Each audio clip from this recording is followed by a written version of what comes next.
Goldilocks and the Three Bears.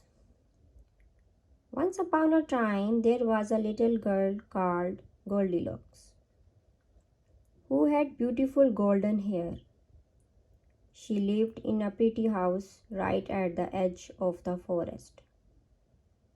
Each morning, she liked to play outside before breakfast, gathering flowers and looking at the animals who lived in the trees. One day she strayed further than usual. She skipped happily along the forest path,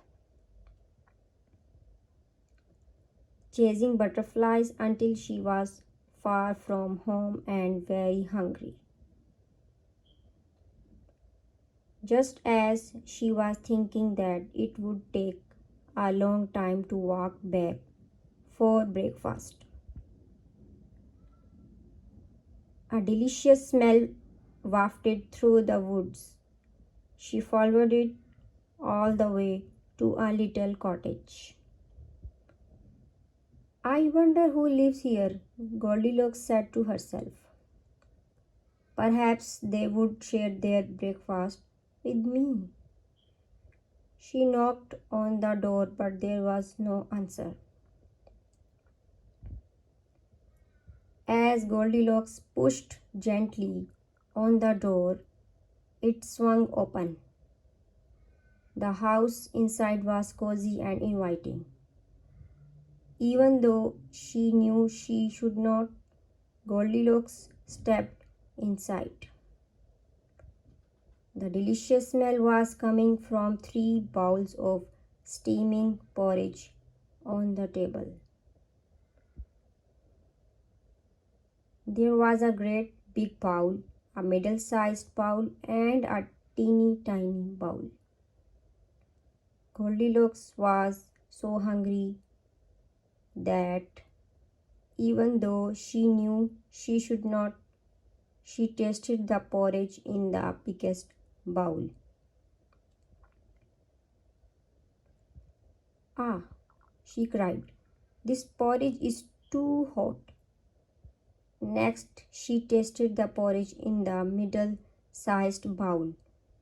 Yuck. She said this porridge is far too cold. So finally she tried the porridge in the teeny tiny bowl. Yum, Goldilocks said. This porridge is just right.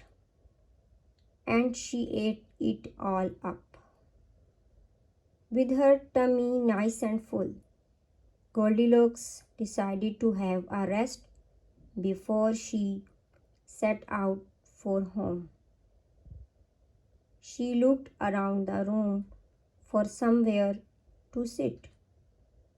There were 3 chairs, a great big chair, a middle-sized chair, and a teeny tiny chair.